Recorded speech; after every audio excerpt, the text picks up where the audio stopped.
You're listening to REIA Radio, the nationally trusted name in real estate investing. We dig deep to discover investors' why in real estate. If you want to skip all the BS and get in investors' heads, you're in the right spot. Be one of the thousands to check out REIARadio.com.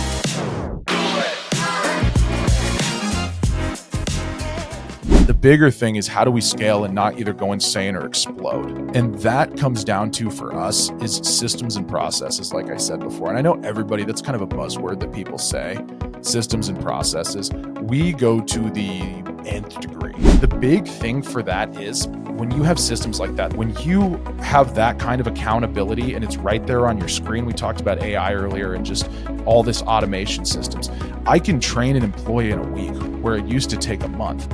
And that's how you go from 379 units on, January 1st, 2023 to 2.5 years later, 2,400. Welcome to REIA Radio, episode 226 with Andy Kouri.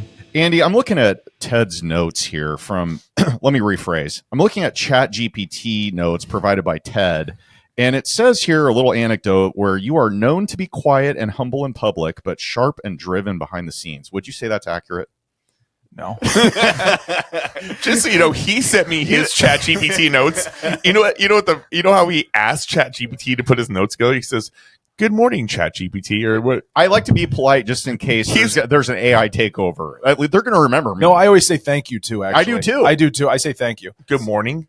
Yeah. It's called protecting your family. That's right. In the event of when the robots come. No, I heard about this, not to get completely off subject immediately, but I heard that OpenAI was begging people to stop saying thank you and please, because it takes so much more, you got to burn more coal to create more electricity to run the processors that are running ChatGPT. The processing power it takes when you say thank you and please adds some mega load onto it, and it's burning a hole in our ozone. Oh my God, I have never even considered that, but that actually makes sense. Yeah, Sam Altman was like, "Please stop," and I'm like, "No." I'm an Iowa nice guy. I hate that term actually, but no, why not be polite to the AI, because it will own us one day. So this is funny. Yesterday at the coffee meetup, I brought up the whole. Were you there? Yeah, I was there. Yeah, we brought up the whole Colin Schwartz, who we were talking over text about. He's getting all freaked out about AI and how fast it's, and I am a little bit too, and how far behind I am. But he asked ChatGPT, tell me the likelihood or when superintelligence becomes viable. So basically the collective knowledge of all mankind becomes known by AI. The singularity, yes, what they call it. And what is the likelihood of, the positives and negatives, and what is the worst and best possible outcomes? And it had the smartest people in the world on AI giving their opinion on it. And they said, there is a 5 to 25% chance that basically we're all going to be wiped out by that, right? And then there was other scenarios like, what's the likelihood that we're going to become a pet? Loss of human agency, so we don't get to make our own decisions, a la the Matrix. Can we say rabbit holes? And it said up to 50% chance that will happen. And I was like, well, I've seen that movie Subservience with Megan Fox, and I mean, if that's kind of what we're dealing with, I might be okay with that. Yeah. I'm just saying. Let's hope they're benevolent. That's all I have to say. So exactly. What was they take good care of me. What was the year that it gave? Okay, so it was in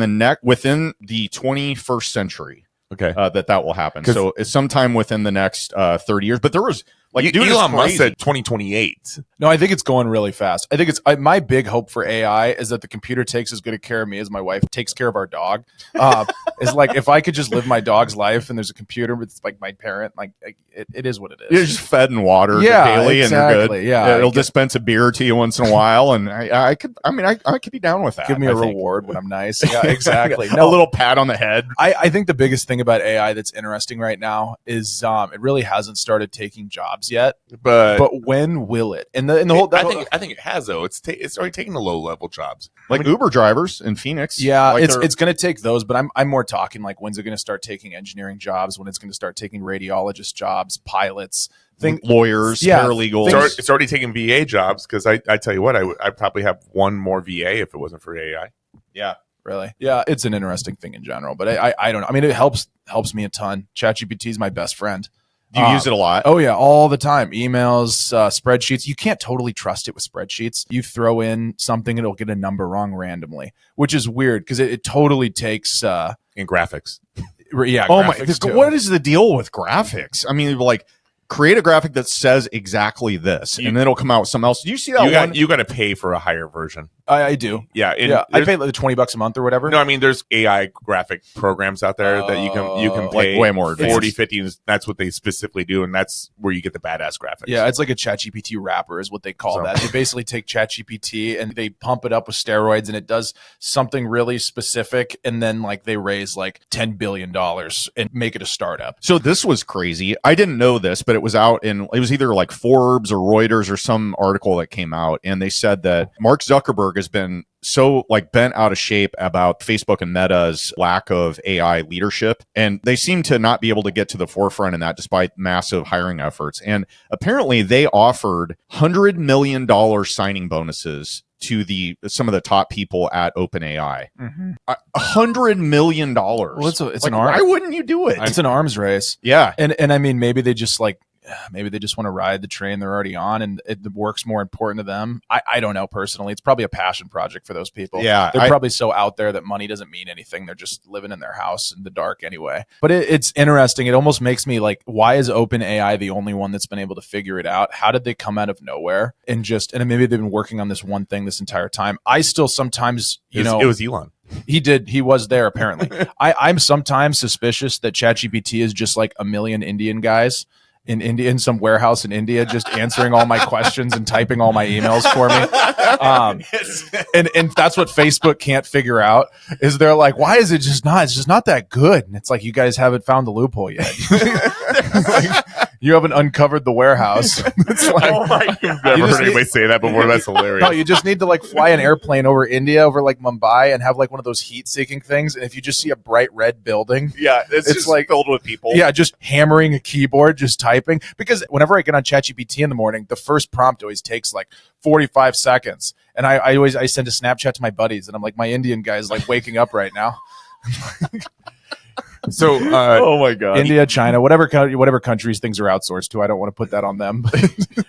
Elon is now creating his own AI system, and it was like on 60 Minutes about how I forgot what town it's in, but the city's freaking out because he can't get enough power to run the computer system he's built. He's now brought in like 40 semi-sized generators, and the amount of toxins that are going in the air. Oh, it's insane. It's choking out the city. It's insane what it takes. Electric cars are the same. You look at what it takes, like the Tesla semi trucks. I know we're not talking about real estate right now. We've probably lost every listener. This is pretty normal for us. Wants to talk about real estate, but I'll say this quick. I was talking to my brother-in-law. He's an electrical engineer, and he's a smart dude. He was going over the Tesla semi trucks, and one of those semi trucks, one charge on those semi trucks uses the amount of electricity that a city with 60,000 people uses in one day. No way. Yeah, and so no way. And so to create a charging station for that, you need to bring electricity to one place that would basically have the output that, and I'm probably butchering the shit out of this, but like the amount of electricity it takes, we do not have a grid to support it. So they're trying to build these superchargers and these mega supercharging stations. But imagine how much coal that's going to take to burn.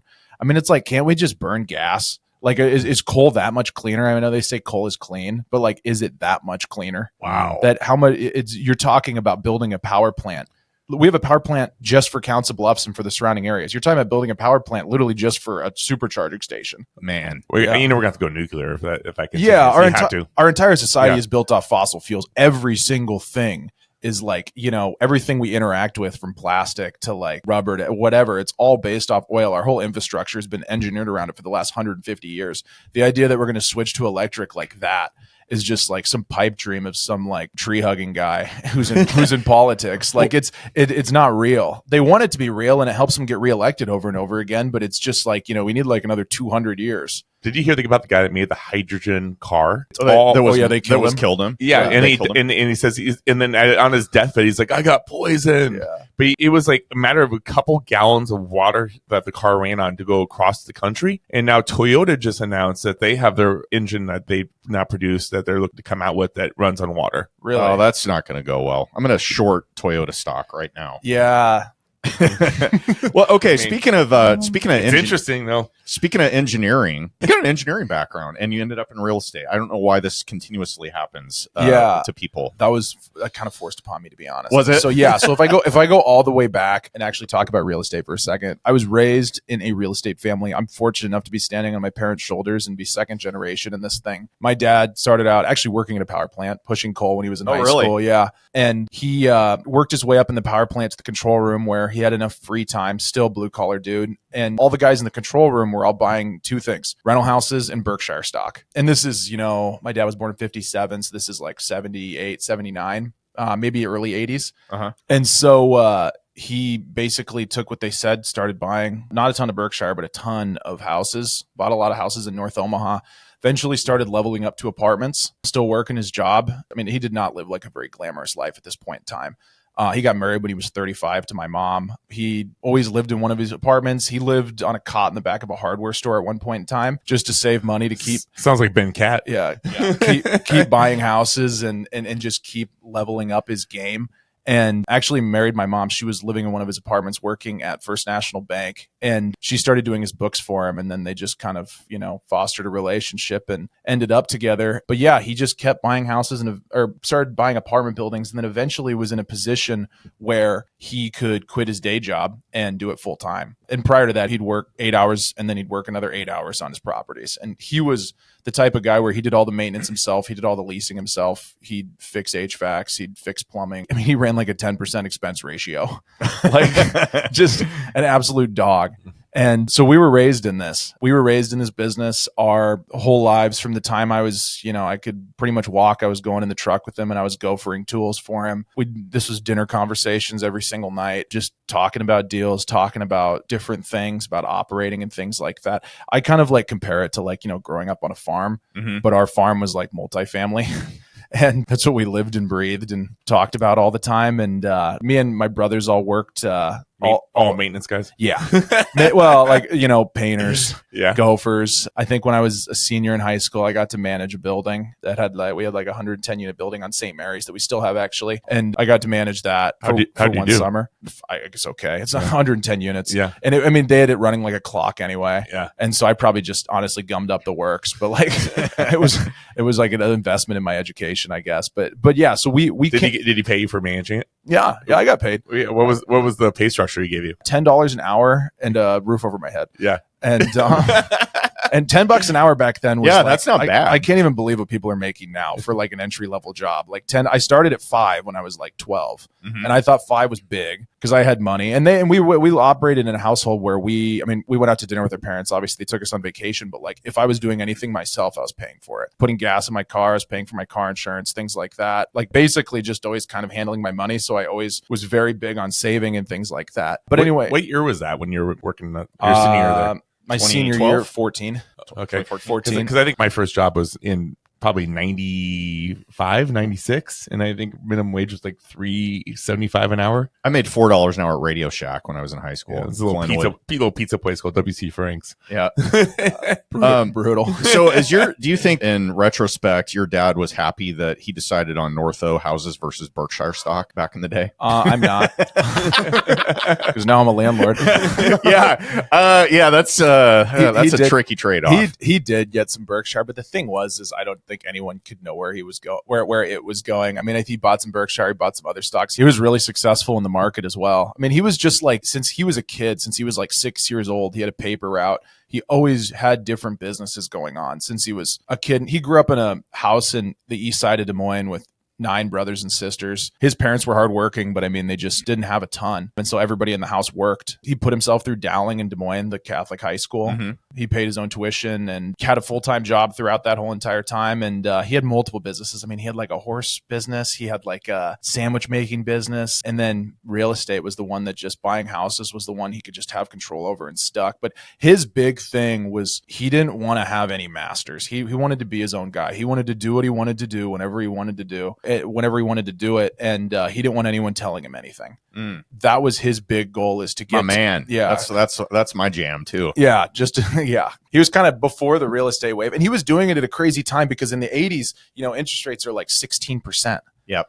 And so when you think about buying properties at 16%, you know, treasury bonds were like 15. You could buy a 10-year T-bill for 15%. It's like, why are you buying a house? But the return was just, when interest rates are 15%, you know, you're buying it like a 20 cap. And so you're getting an incredible basis. And whether he understood that or not, he was just like, this is something I can have control over. I can touch, I can feel it. I can go out and drive things up. And so that's what he ended up doing. But anyway, yeah, so I ended up going to college. Our parents wanted us to get engineering degrees because they said that was a big thing. If we did go to college, they were like, you need to get a degree where if this doesn't work out, you can go and do something afterwards. And I didn't even think really about the implications at the time of how much it's going to help me, you know, owning and managing high-rise buildings with all the big mechanical systems that go into that. So I got an industrial engineering degree. My older brother, Alex, got a mechanical engineering degree. My younger brother, Augie, got a business degree. So he did not follow the path. Was he Augie Jr.? No, my dad's name was Matt. Matt. Okay. Yeah. I got that wrong. Yeah. His name was Augustus. But yeah, so we all went to college. I worked the business through college. I did internships after my first year. So I worked at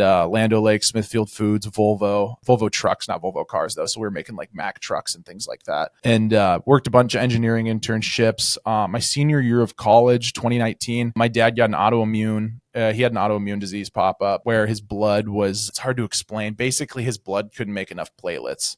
So he was basically internally bleeding out. Oh, wow. And yeah. And it wasn't out of nowhere. He got I don't remember Sam's Italian Villa in Council Bluffs. Oh, yeah. I don't want to crap on Sam's Italian Villa, but he ate a chicken sandwich there in like 2011 and got salmonella poisoning, which turned into typhoid fever. And he was in the hospital for like 2 weeks. Good Lord. Yeah. And like almost died. I mean, it was bad. I didn't know. My mom was like a rock and didn't tell us. I mean, she brought us to the hospital to see him, but she was like, everything's cool. And it's like almost died, but that was so traumatic to his system that it triggered this autoimmune. And they knew about it, but they said, you know, it's not that big of a deal. It's super rare. It doesn't really come up. And then randomly, just 2019, it popped up and took him to the hospital. And he was there for about 9 months. And at this point in time, him and my mom owned they owned a lot of office. They owned a couple office buildings in downtown Omaha. They had some retail and then a lot of apartments. I'd say like, you know, probably a total of 380 doors. Mm-hmm. And being a man that really didn't want to have any masters, he had he paid down his principal. And so he was in a good position financially to, you know, walk away and be in the hospital,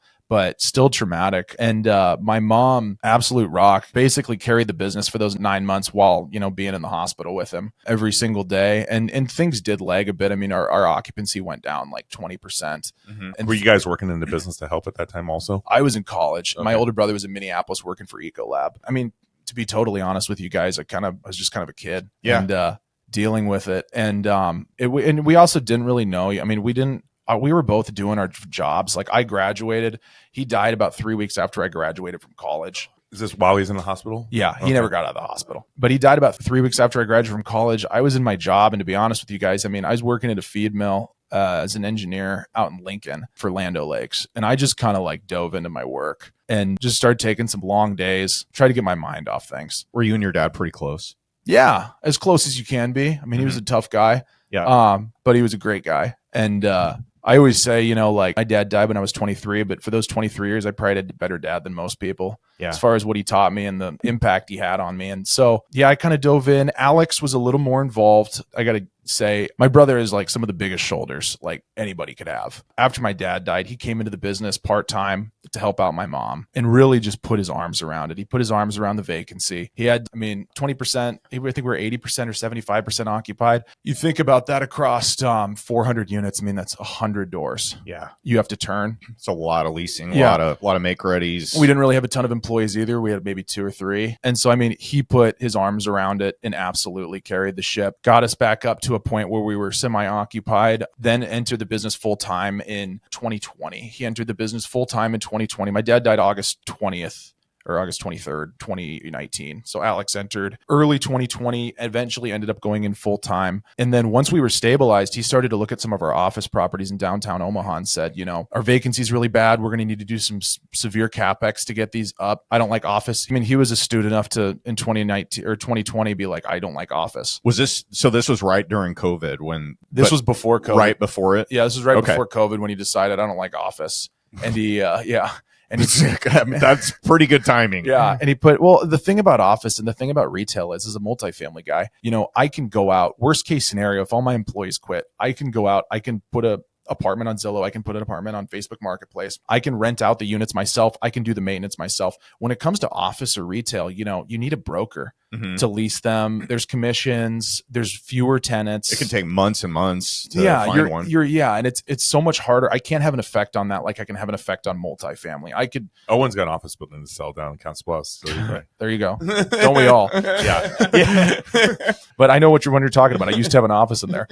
I have so many people tell me that. I used to be in the park building before the tragedy happened. Yeah. But no. So Alex came in. Once he got stabilized, he wanted to start selling office. So he put one of our office buildings up for sale. The convoluted deal, sold it to a guy with a carryback for like 6 months, but we held the note and like a bunch of crazy weird stuff to get it sold. Got a good price, and he ended up acquiring Kensington Tower, which is 505 South 16th Street. Great building, great basis, great negotiation. That's right by the Orpheum, right? The Orpheum Theater. Yeah. 65 doors. I mean, we got a great basis. I mean, he just like. When I said like his ability in a matter of 7 months and maybe more like a year, but stabilize our business, sell one of our hard to sell properties that was like 50% occupied, this office building, and then turn that into Kensington at the price he got it for. I mean, just like dude's a genius. And not just that, like an emotional genius as well, to be able to control himself during that. Because I was in a much different headspace. I was swinging a hammer at the feed mill, like pissed off. Yeah. And I don't know, people deal with the different things in different ways. And I don't know. I was ashamed of that for a bit. I look back on it now and I'm like, I mean, just be honest with you guys. Like it's, I don't know. I was more in a place of like, I just wanted to get past it. Yeah. I didn't want anyone to like pity me or feel sorry for me or even talk about it. I just wanted to be normal again and get out of it. My thing was like, like kind of like, let's take a Teddy Roosevelt approach and like something bad happens and let's just do something really bad and really hard so it doesn't hurt as bad. You know what I mean? Yeah. Like the best way to get over something traumatic is to do something more traumatic. Yeah, more traumatic. Exactly. And being in a freezing cold feed mill was not a great life. But anyway, so then, I ended up getting promoted out of that job. I went to go to Land O'Lakes corporate to be chief of staff they brought in, if you guys are familiar with McKinsey, the consulting company, they were doing a big project where they were doing a big cost savings initiative. And they made me chief of staff for the McKinsey team that was coming to interact with them. And it was great because I got to report directly to he was the chief operating officer and the like vice president of operations. So great experience. Right? Yeah. Like right away I was up there with, it's a Fortune 500 company. Land O'Lakes has like 40,000 employees. And I was talking to like their C-suite every week and basically just running their meetings and doing anything they need, bird dogging things, doing anything they needed me to do. And at this point in time, Alex had Kensington. Things were going pretty, they were going well. And my mom was basically just like, look, guys, like I want out. She's tired of it. Her and my dad had a dream. They made it happen, and she just wanted to live her life. You were on such a good roll there. I didn't want to interrupt, but I did want to ask you, Ted and I have talked to, hundreds of people about this topic where if you grow up in a real estate family or any really other profession where your parents have kind of really guided you and involved you in the business, did you like it? Did you resent the fact you had to be involved in it? And you're like, I don't want to do this, but I'm only doing it because my dad made me? Or are you talking about right now or then? Back then. Yeah, well, when you were going to school, and were you just like, I do not want to go back into real estate and follow the path of my parents? I feel like when I was in high school, the way the family kind of worked is like, Alex is too smart to go into this business. Augie's going to get famous, so he's not going to go into this business. Augie's going to do something and like do some crazy startup or like do something. And so he's not going in, and Andy's like, Andy's Andy. So he's just going to do it. So I was always kind of the one that was like, Andy's going to do the business or whatever. And I guess I wanted to do it because I really didn't have any other ambitions. I mean, I got an engineering degree because my parents told me to. My big goal was just to be successful. You know what I mean? I just wanted to be respected and successful. I was never on some like path of doing anything else. I understood the path very well of what I needed to do if I was in corporate America. I understood the path as well from my dad's side. But I mean, when I was in high school, like, I hated shoveling snow. I hated like painting walls. It sucked. When I was in college and I started doing my internships and I got into the real world and I started to look at guys who are 50, guys who are 60, they're only able to, they get paid what they get paid. They have their 401k. They have their weekends. And then I looked at my dad and I was like, he works every single day, but he can also do whatever he wants. Mm-hmm. And he's at all my sporting. It was his choice, not he's at all my sporting events. He was a big poker player. If he wants to go to California and play cards for like a week, he can go to California and play cards for a week and nobody's going to tell him anything. And I started to look at that and I started to kind of compare and contrast. And I was like, I want this. And thank God I'm fortunate enough to be born in the family I was where I actually, that's a reality immediately. and I can go into the business. But yeah, my mom asked me to come in. She wanted out, and I did. I think I came in August of 21 or August of 22, probably August of 21. And so it's been about 4 years. But yeah, we immediately came in and we looked at our portfolio, and, things still weren't going amazing. Like, we needed to pay ourselves. And we also needed to pay our mom. And the deal kind of was, she gets paid out X and then the leftovers are ours. Yeah. And the waterfall syndication model. Exactly. Yeah. And we own 50% of the. She had the pref equity. Yeah, exactly. That's literally, it's like debt service.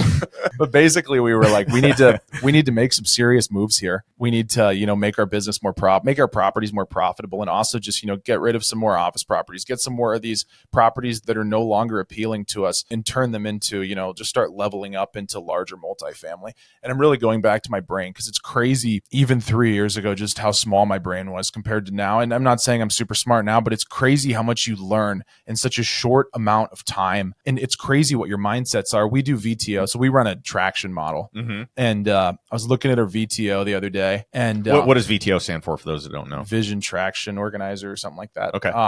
Alex runs our traction, but I'm there giving ideas. But I was looking at our VTO, and in 2022 or something like that, it was like January 1st, 2023, we were managing like 379 doors. And our 3-year goal was we wanted to manage 1,000 doors total. We wanted to own and manage like all together. If you had the ones we own plus the ones we third party manage. Now, point of clarification, when you were when your dad and mom were running the business before you and Alex, they did not do third party management. That's where I was going. They did not. Yeah. So I skipped ahead. So basically the way it came is we owned properties. We wanted to get into some bigger properties, but from our standpoint, we also just wanted to, grow our machine to manage, because we owned around 400 doors, maybe like, I guess it was 379 at that point, if you don't count like the commercial, but it's hard to hire people. It's hard to get that scale, to get the best employees, to pay the best rates, to get the best maintenance guys. And we had a good team, but we wanted to do better. We wanted to bring our company into the 21st century. We wanted to get away from QuickBooks. We wanted to get on AppFolio.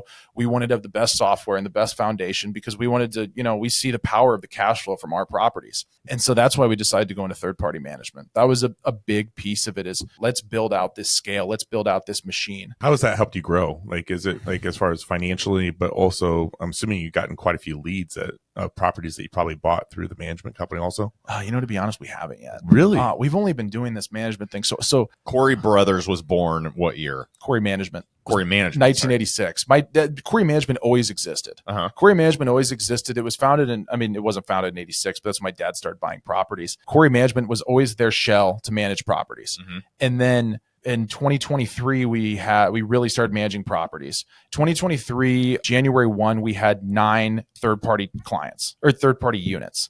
And I want to give a shout out to Jay Cathell, who was our first client. If you guys know who Jay Cathell is, absolute He's stud. good friends with Jay. Okay, yeah. Jay, I took Jay out to lunch. Jay's actually one of our top 10 listened to podcasts. Really? Yeah. Really? It's all him, though. Yeah, He's just downloading it over and over again every day. Or is Ashley. We spent like a ton of years building out our third-party processes, or we spent a year basically building out our processes. And really, we spent a year because we couldn't get a management client in that time. We spent all this time building out our processes, building out everything. And I really need like one unit to test it on. You got your monthly statements, you got your financials and everything. I just needed to test it on somebody. So I was talking to Jay. I took him out to lunch. I'm like, do you know anybody that would let us manage like one of their houses? And Jay was like, oh, dude, I'll give you a couple of mine. And I was like, really? And it was just like one of those things where I was like, dude, you're like the best dude in the world. Like, I was like, are you serious? And he was like, yeah. He's like, you guys are great. He's like, I'll let you manage a couple of my houses. And I was like, oh, that's amazing. So January 1, 2023, we had 9 third-party units. Today we have around 1,700. Wow. On August 1st of this year, we'll have 23. It's almost 2,400 units under management. Holy crap! Yeah, it's grown fast. Okay, there's a lot here. We gotta unpack some of this. I mean, that puts you in the Omaha metro area. That's got to put you in the top 3 or 4. We're big, yeah. Well, no, we're mid-size, I'd say. Well, mid-size is like. Now it's 500 to 1,000, I think. Yeah, I'm sorry, I'm jumping around here. Yeah. I've never officially told this story before. This is awesome. This is awesome. I want to highlight the fact that you moved into a new market, which was Des Moines, Iowa. Yep. And I want to dig into that at some point here when we get to it. But okay, so you started with a Cathel, J. Cathel special, a double order of single family homes. Does he have like a picture? Do you have a picture of him on the wall or something like that? Jay, I should honestly. I get it with a crown on his head or something like that. Just like I told Jay one time, I was like, I'm going to buy you like an old Corvette one day, when we hit like 1 million units or something. Oh, that's great. Okay, so all right, how did this happen? So you get 9, you're testing it out. Systems processes seem to be working, right? Yeah. And then you explode. And did I catch this right? You said 2023 you had 9 and now you have 2,400? Yeah. Good Lord. Well, okay, and let me preface this. We own 600 of those units. Ah, okay. So only 1,800 third party. Okay. Yeah, we own 600 of those units. And let me also preface something. We were managing large multifamily for ourselves, and we were managing houses, and we basically do single family homes all the way up to large multifamily with payroll on it. Mm-hmm. We were doing this for ourselves, and we were doing a good job, like for ourselves. So one of the things that comes from that is a lot of people, when they like, I want to start a third party management company, it's tough to get that recognition and to get, the influence that you can have when you own 600 multifamily units from scratch. Yeah. My dad bought and paid all that for me. He got my reputation for me. Yeah. And so you had credibility coming in the door. Exactly. Yeah. And I had our financials where I could immediately show somebody, hey, look, this is what a 100 building unit we manage looks like. This is what a house we manage looks like. I could show them statements. I could show them financials. And it's a lot easier to sell that way than, hey, take a chance on me. Like, I've never done this before, but I really want it. I do want to mention too, for years, since I kind of started investing in Council Bluffs 20 years ago, I had always really liked the properties because it was KMC, right? Yeah. That was the ownership structure. Yeah. Yep. They were so well maintained. I mean, compared to a lot of the crap you see out there for rundown multifamily, I always remember specifically driving by. I'm like, oh, that looks like a good looking property. And then there's a KMC sign. I was like, who are these people? He took a lot of pride in that. Yeah. That was his biggest thing is the exteriors. I mean, the interiors too, but his big thing was, like make the property look nice from the outside. And he had a name in town. You know what I mean? He had kids that went to school. He didn't want anyone like telling us like, hey, you guys are slumlords or whatever. Like he wanted to like have a family that was respected, and he wanted to have nice properties, and yeah, it's honorable. And we really try to do the same. Any property that has our name on it, and that's why our name is on the company still to this day. I mean, we could have been like Great Management or something like what I mean. One of those Redfin Management. I don't even know if it's a real company, but like there's always weird names. Like we could have been anything like that, but we were like, no, we want to brand this with us because it gives us the we always have a gun at our head. Like, hey, this is my reputation. This is my family. Like all of me and my brother's families now. Like we got to earn this and really do a good job and make sure that things are taken care of. Like we own properties. But anyway, to go into the scaling part. So yeah, obviously going from 9 to 1,800 third party units is a lot in 2 years. Yeah. But it didn't, the last 2 years have felt like 10, to be totally honest with you guys. I mean, I feel like I'm aging in dog years here. Like it's it's gotta be stressful. Well, every deal is so particular. And what I say is we started out getting a lot of like large multifamily. Like we had 40 units here and 50 units here. And those aren't large multifamily, but they're big enough where you can stack a lot of units fast. It's not like we scaled in single family homes. Mm-hmm. It's not like that at all. I mean, we did apartments and we do have a lot of single family homes, but nothing compared to that. And so a lot of broker connections, a lot of banker connections, just to have clients who are in a tough spot. And I don't know if you guys know this, but there's some bad management companies out there. You don't say. And it's a thing. But the management company is as good as the manager that runs it. Yeah, exactly. And so or as good as their systems and processes. But it's from their standpoint, like, they're like, hey, my client's getting a bad thing here. We're obviously young. We're hungry. We want more doors. And so we're going to do an amazing job for you. And I think we'll consistently continue to do that. But the bigger thing is really not the how for me of how we're scaling up. I think obviously like a lot of that is our, the fact that we already own a lot of units. We have a presence. The bigger thing is how do we scale and not either go insane or explode? And that comes down to, for us, is systems and processes, like I said before. And I know everybody, that's kind of a buzzword that people say, systems and processes. We go to the nth degree, to the point where AppFolio's software engineering team was at our office like a month ago because they were building out their unit turn board. And Alex has been working with them, for the past couple months on designing their unit turn board. If you use AppFolio right now, just anyone out there listening, and you're using the new unit turn board that's coming out here soon, or maybe it did already come out. My brother Alex Kouri literally helped design that and gave them the majority of the ideas. He had a Google Doc that I hope you guys got a deal for that. We did not. They sent us some koozies. It's all for the kids. Yeah, they sent us some koozies.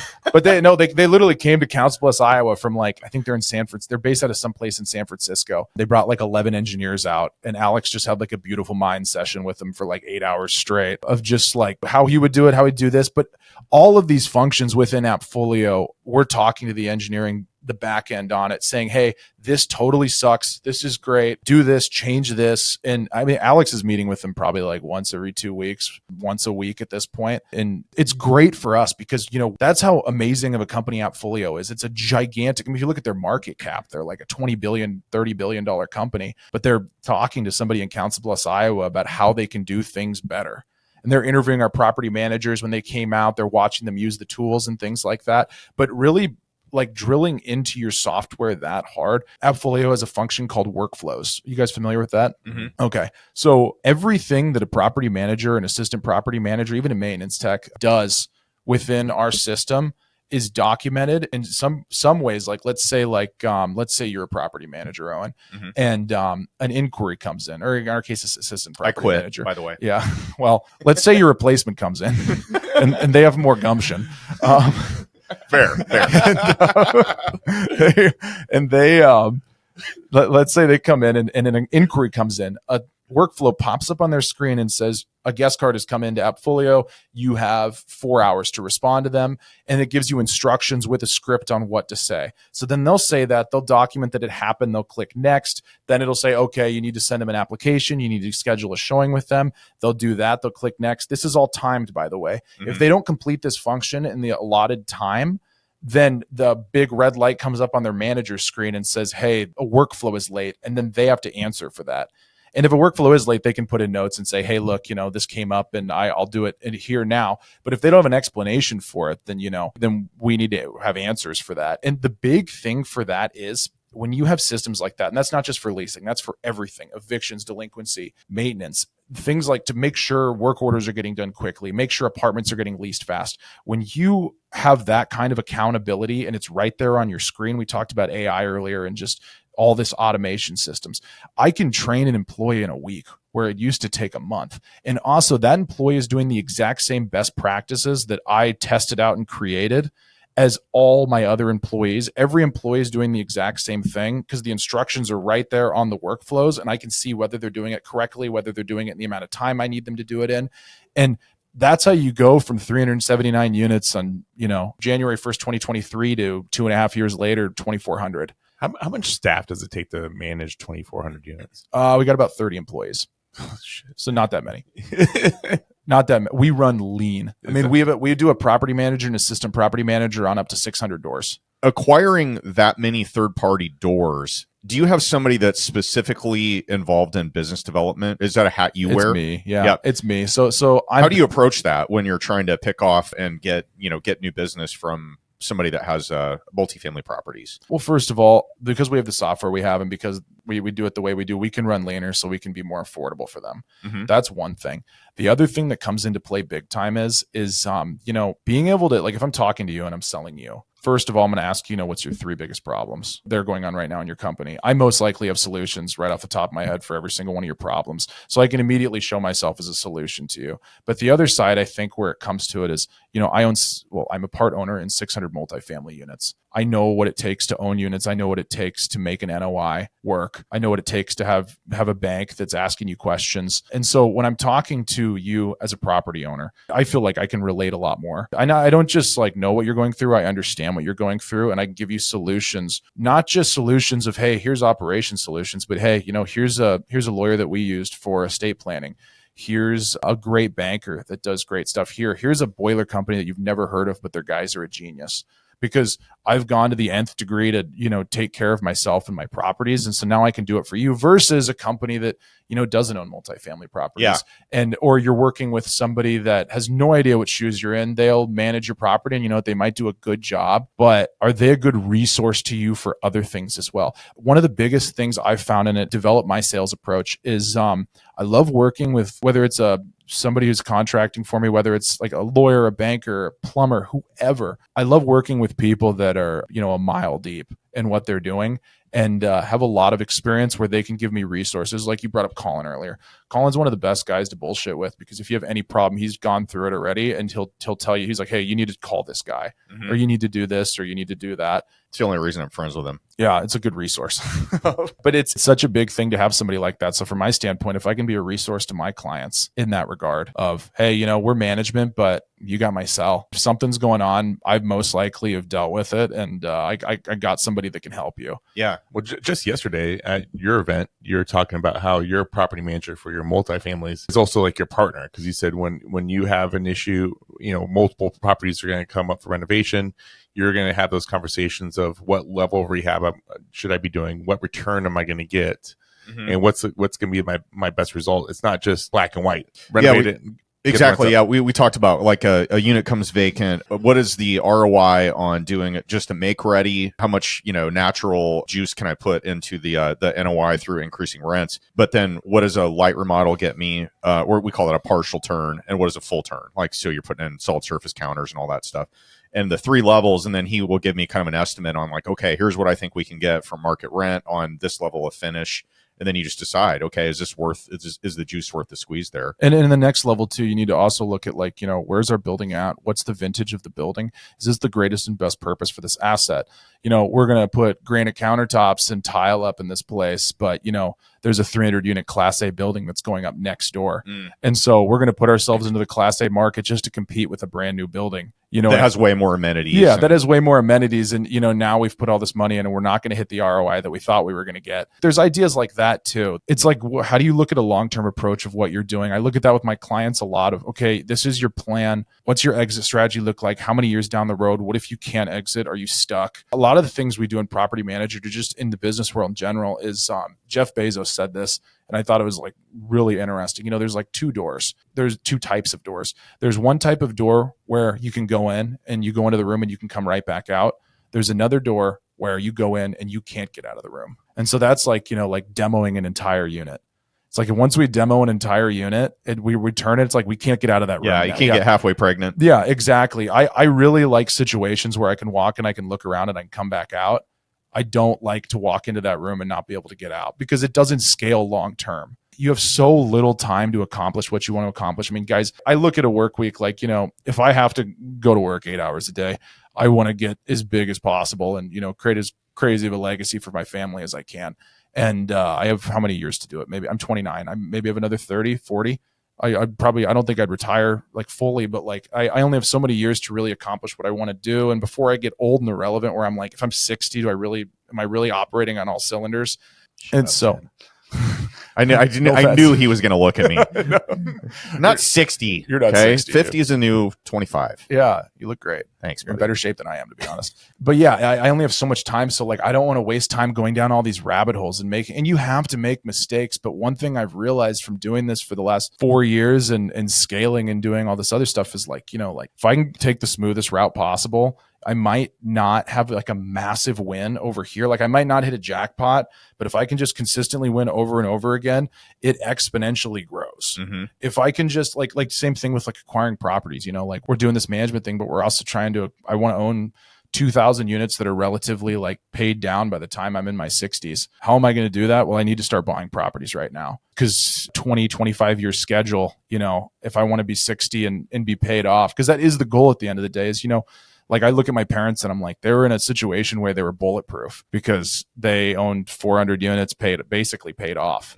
And so it's like, if I can own 2,000 and be paid off, one, I'm printing money. 2, like if they let us own apartments at that point in time, then if they still let us, then like we'll be doing really well. Yeah. And we'll basically be indestructible. And so, but the thing is you got to be acquiring right now. You're not going to hit every single deal. And we've done a good job of acquiring, but every deal is not going to be a home run. But the big thing is just attaching yourself to these properties, getting into a place where your basis makes sense, at least makes sense on day one. I'm not trying to do some crazy reno project. I'm not trying to do some value add where I'm going to flip it in like 6 or 7 years. I'm trying to literally attach myself to an asset that works on day one. I can own it for the next 30 years, and in 30 years it'll be paid off, and I'll be super happy. That's the big thing, is, just getting yourself initially attached to it, buying it, getting the loan in place, start paying down the loan immediately. Don't refinance along the way unless it really makes sense. You know what I mean? I think a lot of listeners heard you say still let us. And they're probably wondering why you exemplified that. Yeah, look at New York City, dude. Yeah. Look at California. Like, you go to LA, you go to downtown LA right now, or let's use New York. San Francisco. Yeah. Go to New York. You can buy multifamily units in New York for $60K a door. In Brooklyn, you know how much a house costs in Brooklyn? Like $10 million. Why is a multifamily unit $50K or $60K? Because it's a dead end. Like you get paid maybe one month of rent, and then they squat for 2 years. They squat, or they don't get rent increases. So there's people in New York who literally are passing down apartments that they pay like $200 or $300 a month for. They're passing them down like real estate. And I'm not somebody that like truly believes I own anything. Do we really own a property? Like, not if you're paying don't taxes. pay taxes. Yeah, you're paying property taxes. I have the right to collect rent. I have to maintain the property, and I have the liability that the property brings. But that's pretty much it. I mean, yeah, you're still paying property taxes. If I don't pay my property taxes, they're going to take the thing away. But from my standpoint, if I have to take on the liability and I have to maintain the property, then at least let me collect rent and collect a market rate for rent.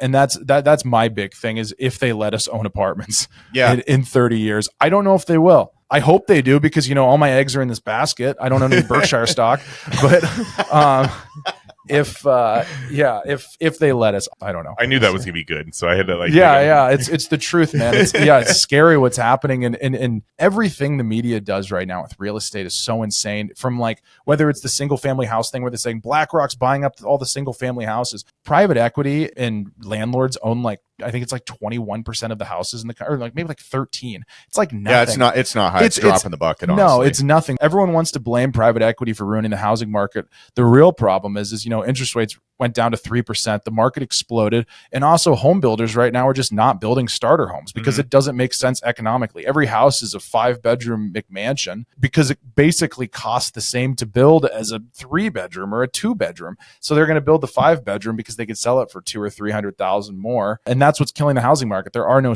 entry homes anymore to move into, and so that's why we're constricting it. I always feel like that's a red herring, because it's like, oh, look at this thing over here that's not the real problem, but it's easy to be pissed about, and it's BlackRock or whoever they're blaming, private equity firms and greedy landlords who are hoarding wealth. And it's just like, is that really the problem? Isn't it more supply demand? Well, if we had more homes that people lived in, and they're like, what about people that those damn Airbnb owners, they take all the properties. Corporations shouldn't own single family homes. That's a roof over somebody's head. And it's like, okay, what about the people that can't buy a home because they don't have credit, they don't have financial, responsibility enough to be able to take care of what needs to be taken care of? Or what if it's a crappy house, which a lot of investors buy, and they make it into nice living unit for them to move into? And what about the people that don't even want to own a home, but they want a house, they have dogs, they have 5 kids, whatever,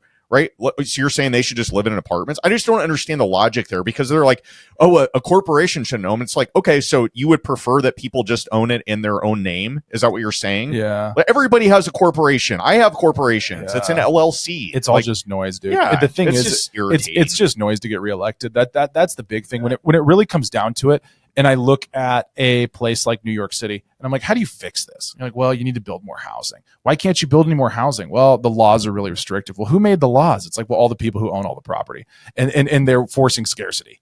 You know what I mean? Mm-hmm. So that's the same thing going on with California as well. We own a property in California. It's terrible to operate in. It hemorrhages money because you can't, just all the regulations, everything going on there, everything that they do to you.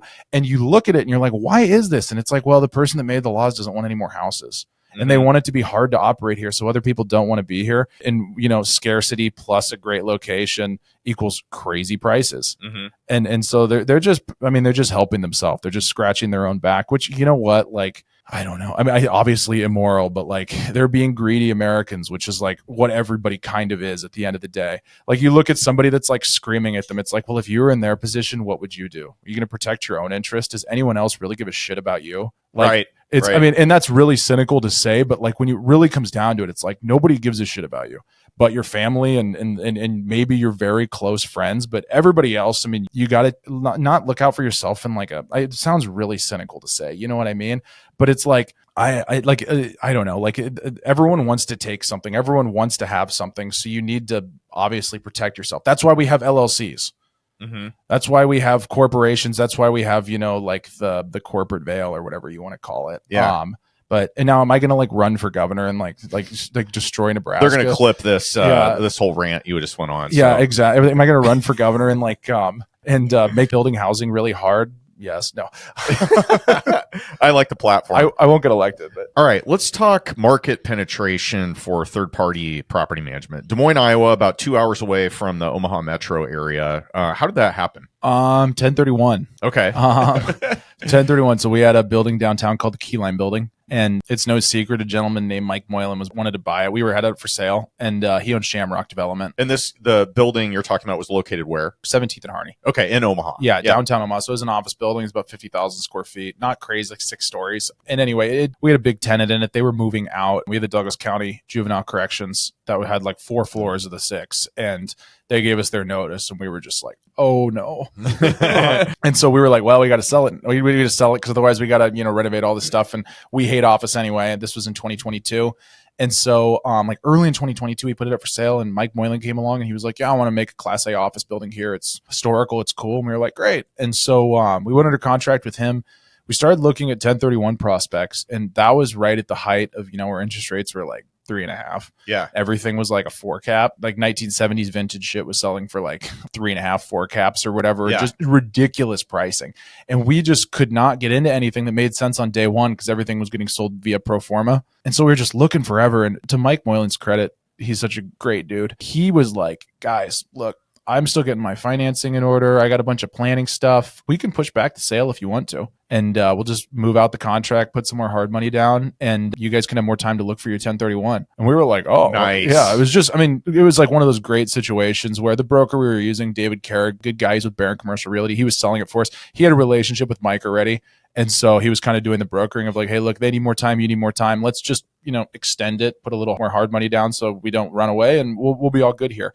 And so we ended up having like a year to look for a 1031, which was and identifying everything like that. Like we went under contract like early in 22, and we didn't sell the Keyline building until like December or something like that. And so we had all this time. But anyway, we started looking at Kansas City a bit. We started looking at Des Moines as well. Des Moines an hour and a half away. My dad's from Des Moines. He moved to Council Bluffs with the power company. So we were familiar with it. We had a bunch of family there. My dad owned some properties there back in the day. He sold out in like 2015. But it just was another market for us to look at. It's in Iowa. We already operate in Iowa, being in Council Bluffs. And we weren't even looking at it for a third party like opportunity. We were really just like, we need to place this money so we don't have to pay taxes. We had a big 1031. And anyway, we had a building called the Fleming Building that came up for sale there. It's 96 units. It was converted from office in 2014. It's actually Daniel Burnham designed and built it. If you're familiar with Daniel Burnham, he's the architect that built the Flatiron Building in New York, Union Station in Washington, D.C., Union Station in New York. He's probably one of the greatest architects who ever lived. Was he in witness protection in Iowa, or why did he end up there? So it's actually the oldest skyscraper in Iowa. So when the World Fair happened in Chicago, a lot of people from Iowa went to it, and they saw these big buildings, and they were like, we need something. We need something here in our capital. I don't even know if it was the capital at the time. That might have been Iowa City because it switched, but I can't remember when it switched. But anyway, they were like, we need something big here in, our big city. And so they commissioned Daniel Burnham to build the first steel structure in Iowa, and it's the Fleming Building, built in 1909. How cool is that? It's awesome. When you meet an architect, it's cool to be like, we own a Burnham, and they're like, what? Where? And they're like, Des Moines, Iowa. And they're like, oh. And, we own an obscure Burnham, but it's a beautiful it's a beautiful building. But they are a construction company guy named Mike Nelson out of Des Moines, big construction guy. He renovated it top to bottom into apartments in 2014. So he gutted everything. It's a brand new Class A building, and we started looking at it. We liked it, but it was just way too expensive. Mm-hmm. It was like listed at a 4 cap. There's TIF money on it that's getting valued. And, when you get into like TIF money. How do you capitalize that? Yeah. Every broker wants to pretend like it's infinite, and anything that's not in perpetuity is worthless, basically. But that was the big thing for us is, how do we make this affordable? And it just so happened to be the time where we wrote an LOI. They accepted our LOI. How far off were you on the number you wrote on the LOI versus their ask? It was listed for like 13. And we offered like 10 and they told us no. And then like 3 months later, they were like, okay, we were like 10.15 or something. And they're like, okay, we'll do 10.15 because they had nothing and interest rates were just going up. Yeah, they saw the writing on the wall. And I mean, he's a developer, his interest had ended. His depreciation was gone and he needed out. He had partners that wanted out too. And so we accepted it like 10.1 with hard money on this LOI. No. And oh man, how much did you go hard with? God, it was like 30 or something like that. And anyway, we were gonna sign it up, and then he was like, "No, I don't want to do this." I don't know what he was thinking. Actually, I never talked to him before in my life, but he was like, "No, we're not going to do this." And we were like, "Okay, whatever." And so we're like, "Oh, well, back to the drawing board." So we start looking at some more stuff. We're looking at some stuff, and we look at Deer Park and Council Bluffs. We're looking at a couple other properties. And we, the broker reached out and was like, "Guys, I really think we need to get like involved in this again." And we were like, "Well, interest rates are higher now, so we're lower. We want to be at like 9." And the broker was like, "There's no way that's ever going to happen, blah, blah, blah." And then, after a lot more negotiating, a lot more looking at it, a lot of stuff happened. We settled at 9.2. With like 60 days of due diligence. So they negotiated themselves out of $1 million, basically. It was a tough deal for them. Wow. And you know what? They just got slammed by interest rates. Like, I think they had a reset coming. Yeah, I think that dude is like, he's extremely good at what he does. He designed an amazing building, and he's designed a lot of he's redone a lot of amazing buildings and redeveloped them, everything like that. He just got crammed into like the worst interest rate hike in like the world. And like, we just got lucky on like the interest rate hike or whatever on our end. Yeah. But we ended up getting in for a basis of like in the mid 90s for like a Class A building in downtown Des Moines. And then there's also around 12,000 square feet of office in there. And so favorite. Yeah. And so there's some retail, and then there's upstairs, there's a whole floor. The second floor is just entirely office because that's where the construction company was officing out of. So it's more like, I don't know, maybe 80s, maybe high 70s a door. But for like Class A, you're like, that's baller. I mean, granted, it is a high rise. There's some scary shit in there.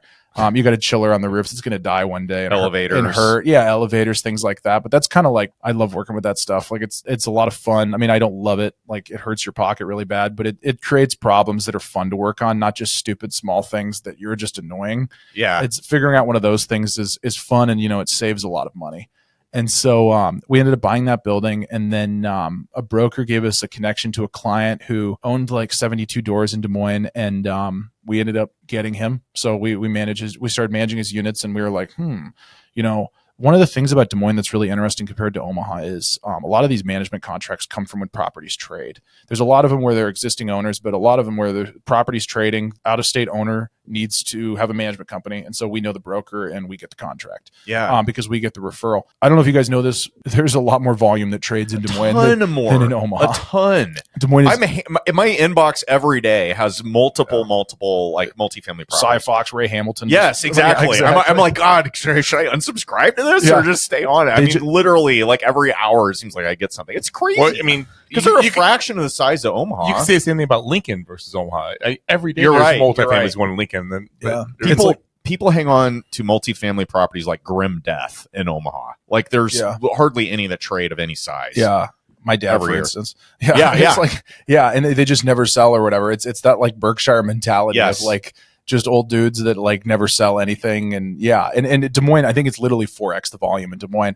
And so Des Moines started blowing up for us for a third party standpoint, because the first thing we did when we got in the market, we bought a big enough building where we were able to go out to all the brokers, make introductions. They wanted to help us out. And you're legit, obviously, because of that. Yeah, they want us to transact with them. They want us to transact more. And, there's like quid pro quo there. And we also do a good job managing. And we could show that with the track record and case studies and things. So it's at the end of the day, it's like a no-brainer for them of like, hey, let's give the referral here. And then when the owner goes to sell it, we'll give the referral right back to the broker that gave it to us. Yeah. Okay. So you took over almost 100 unit building in your own portfolio. You didn't have any staff located there, right?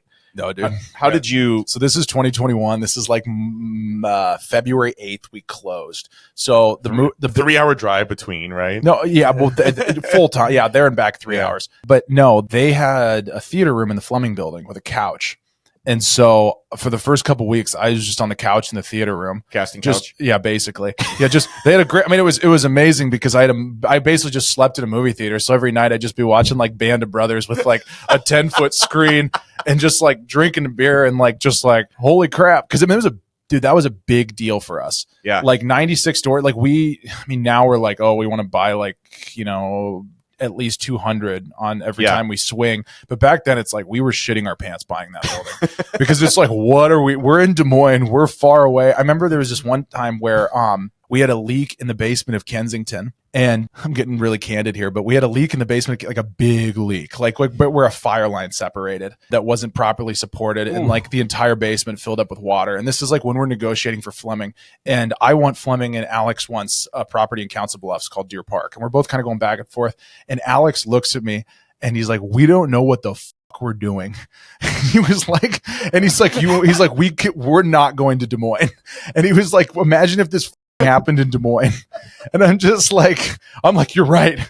You're right. We don't know what the fuck we're doing.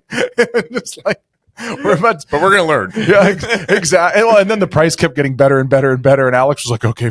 I mean, really, like the way our business works is the reason it works so well between me, Alex, and Augie is I am like, I don't want to say I'm good. I am better than them at selling and better at them at, like going out and trying to pitch things. My younger brother, Augie, is just a brute operator. I mean, he is just like, I'm soft as like a teddy bear compared to him. Like he can just go out and just tackle things and attack things. And then Alex is like, our CFO, like process creator, where he can work with AppFolio on the engineering back end. He can do the financials on the other side. He's just creating processes and making our business better and just expanding our foundation out. And so from that standpoint, it's like, it's just amazing that you three are in it and you all have different roles in it and it all works. It's beautiful, dude. I love how close it seems like you guys are too, because it's coming through a lot in how you're talking about your brothers, how much you respect them. And they're my best friend. I mean, I get to see them every day. I mean, everybody always complains about family businesses. And I think a big problem is, like too many people are too similar. Me and my brothers are like completely different. Yeah. It makes it work so well where we can fill these positions. And it's almost like we're like, well, we need another brother or something. Cause like, I wish mom had 4 instead of 3, but it works well. It says a lot about your dad though. Yeah. I love going to work. I appreciate that. Yeah. I love going to work every single day with my brothers. Most people have, 24 hours in a day. I have whatever 72, whatever 3 times 24 is to go out and work. And one of the things we look at when we align our interest is, and we kind of talked about this originally, but in order to keep kind of the status quo and keep things going, one of the things we decided is we really want to, whatever we do, whatever business ventures we go into, we always want it to be 3 ways, because then the big thing about that is then we're always working for each other. Mm-hmm. If I start my own, like, I don't know, like pizza delivery business or something like that over here, every hour I'm working there, I'm like stealing from, and I'm not actually, but you know what I mean? Like, It's like there's a thing where it's like, well, you're spending your time doing that. Are you really working that hard here? You know what? There is none of that, because every single thing we do, we're aligned. Every new thing we come up with, it's 3 ways. So we're always working for each other. We're always aligned. We're always in the same mental space. And like I said, when you only have 40 years to do something, like you can do it a lot faster and a lot more efficiently doing that. But yeah, back to the couch. Slept on that couch for a couple of weeks, kept going back. We had to hire staff. We did not have a staff in place on day 1. So I was doing everything. And it was scary, man. Like it was, there's a lot of stuff going on. We had to shut down the water because we were doing some like preventative maintenance in the basement. And I had a maintenance guy at this point in time, but it was me and a maintenance guy. And when we turned the water back on, one thing about Des Moines that I didn't know is, unlike Omaha, is their hard water deposits are like insane. Their water is terrible there. And so when we turned the water back on, we cranked it slow, but it was enough where the pressure went through the pipe, knocked a bunch of calcium loose in every single unit. Their sinks, their bathrooms, their shower heads got clogged by this calcium. Oh no. And their shower cartridges got clogged. And everyone in this building is like freaking out. And like, this is like a Class A building. We're not used to managing a Class A building. These people are like, I'm paying like $1,500 in rent. Like, what are you doing? And I'm just like, I don't know. But so me and this maintenance guy, literally, I go back to Council Bluffs that night just to pick up like people. I was just like, I need bodies. So I go back to Council Bluffs, and my brother-in-law. You rent a van or a little school bus. Literally, I just went back and was like, to the maintenance guy's like, oh, you're going with me. And my brother-in-law was like staying at my house at the time.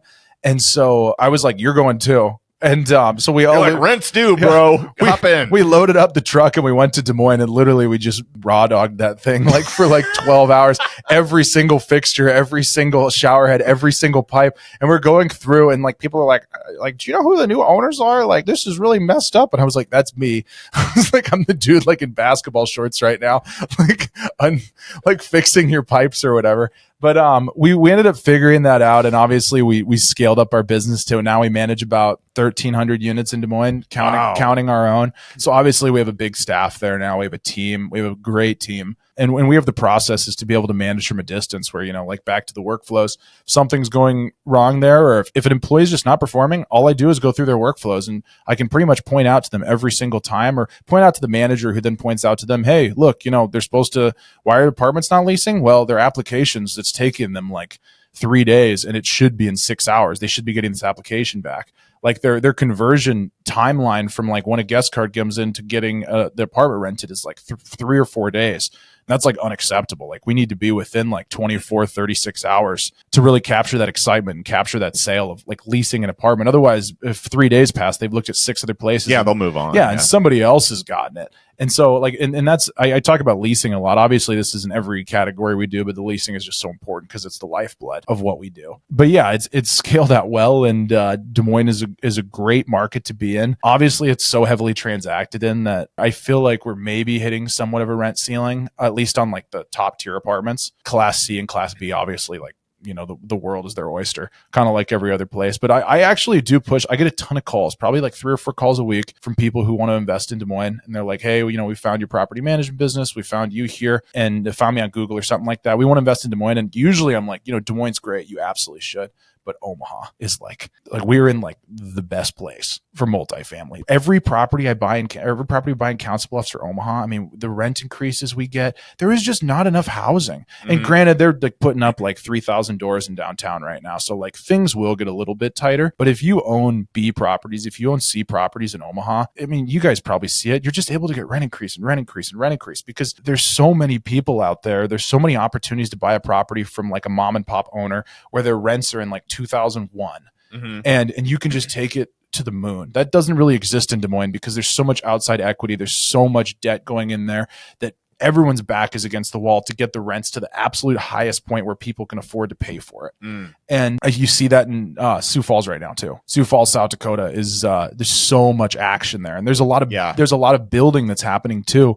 And I think for C and B, it's probably okay. But when you get into that B plus A minus A, like you can't compete. Like you just get your ass beat because there's not enough people and the prices are so high. I mean, you're trying to qualify somebody for rent at 3x rent. Your rent can only get so high. Yeah. Where all of a sudden, there's not enough bodies making that much money where they can qualify for your units anymore. Mm-hmm. It's just like it's not a place to, I don't know. It's a scary market to be in. Let's put it that way. I had a family member reach out to me recently, last 2 days, and she's like, she's elderly, mm-hmm. and the maximum she can pay is $800. Yeah, and she's been living in the North Omaha area, and she's just like, I need a place to live. I can't find a place. She has asked me if I had a place for her, and I'm like, everything I do is short term, midterm. This isn't my wheelhouse. And she's like, can you find? I'm like, I don't know where that rent exists mm-hmm. for a family of 3. $800 just isn't a number anymore. Yeah, it's tough. I mean, there are places, but do you want to send them there? And they're in those types of places now. Yeah, and they're okay with that, but I don't know those places. It's so crazy. When we bought Kensington in 21, they're renting apartments for like one bedrooms for $695 to $750 at best. It's like we're getting like way over $900 now for that one bedroom. Yeah, and I keep it below $1,000 purposely because I want the building full. I could probably be getting over $1,000, but it's like I want the building full, and I want a lot of options I want options and renters when people come to be able to get the best possible renter. I don't just want to stuff the place at the highest rent and then turn. Like I'm looking for something long-term here and something consistent. consistent. It's also a value play, you know, as well. Like, I don't believe in any revenue that does not provide a value. Like, going back to like something as simple as like the Costco model. Every time you're at Costco, you constantly feel like you're getting good deals. You're like almost excited when you're there because you're like, oh my gosh, this shirt's a Costco shirt. It cost me like $13. I wear it all the time. It's great. And I'm like, the fact that if you constantly feel like you're getting a good value, you'll always come back. And for me, revenue that does not give somebody that feeling is worthless because it's not stable. Somebody will come along and give a better value, or something else will pop up in the market. That's one of the reasons I love the property management business, is it's consistent. It's like a subscription model. You know what I mean? Consistent over and over income, just like rent. The rent always comes in. You'll always get rent. Not always, obviously, some people don't pay, but as long as you provide a good value, your building will always be full. As long as you give a good value to your customers, you'll always have customers who are monthly paying you over and over and over again. And that's how you can build out huge and not explode. I mean, there's construction companies out there that get massive. They get a bunch of contracts and they go bankrupt in 2 days because the money's just not coming in, because it's a per job gig. If your gigs run out, what happens? Yep. This is so good. All of this that you're talking about. But we have a section that is not good generally for the guest when they went through it, but it's called Failing Forward. And we talk about something that happened in your life or business, didn't go according to plan, some lesson you learned along the way. You've mentioned some already, but you got any other failures in the hopper you might share? What about evictions? Any crazy eviction stories? Yeah, I could go on forever. I mean, the biggest failures, like, I can go into eviction stories all day long. We could be here for 10 hours. The biggest failure, I think, is just like, you know, the not starting. I've had so many business ideas throughout my life of like, all of them probably just invalid and bad. But like, it's, you have so many ideas. Like, me and Alex in college, I worked for Smithfield Foods, and there was a statistics company that took all these operation statistics from all these slaughterhouses. And basically, how long does it take to make this cut? How long does it take to butcher this pig? So they could really grind down, and then you could compare yourself to other factories to know whether you're world class or not, and your timing. And so I was like, you know, like, we should do this, but for just a different industry. And we just never took the first step. I think it could have been a good business. I think there's, you know, it's subscription model like everything else. Like, I think it could have been solid. I think somebody else listening to this could probably start it and do a good job. But we never totally took the first step on it. We just talked about it. Talked it to death for no reason, waste of time. That's the biggest failure, I think, of all these things. The biggest thing I tell people, my buddies, when they're looking to invest in a house, or they're listening to like Bigger Pockets, like your shirt, or, you know, they listen to so much stuff. They read 100 books. It's like, guys, just go out and buy a $50,000 rental house. That doesn't exist anymore, but go out and buy a $100,000 rental house. You know what I mean? Take the first step, because the thing is, you don't know what you don't know right now. And like, if I knew nothing about real estate and I was having a conversation with you, you're telling me all these things, you're giving me all this advice and tips. It doesn't mean anything to me because I haven't felt it. Right. I don't understand it. Like, there's a great quote, like, once you know the way, you see it in all things broadly. And it's like, once you understand what it takes to put a tenant in the place, or even paint a place, put flooring in, get a tenant in there, collect rent month over month, have to evict a tenant, have to, you know, go after the, have to send a tenant to collections, have to have a great tenant that lasts forever and takes care of the property. Once you know those things, then you have the ability to get advice. You know what I mean? Because that advice actually means something, and you have a reference point to base it off of. And so the biggest thing for me, whether you're doing business or whether you're working a job, is like, you know, you need to get some experience.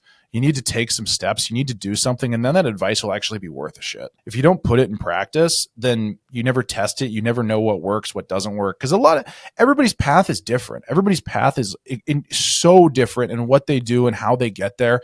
Everybody kind of has the same baseline. You know what I mean? We've all been landlords before. We all have tenants. We all understand how evictions go. We all know how it is when a building's not doing well. We all know how it is when a building's doing amazing. And so we can have a conversation and we can speak efficiently on it. That's the other thing too, is being able to speak efficiently on a subject is so important. It's so difficult to talk to somebody when they're at the beginning phases, because every word you say, every concept, you almost have to explain the entire thing to them, versus, you know, me and Ted could sit down and probably accomplish like what would take me 2 hours in 10 minutes for me to get a point across to Ted, because he's lived it. He understands where I'm at. He knows the vernacular. He knows the situational stuff. There's nuances that he picks up automatically. And that's one of the biggest things I feel like. So that's why, when I look at biggest failures, it's not taking those steps and not getting educated in that experience, so I could start building off of that. Yeah.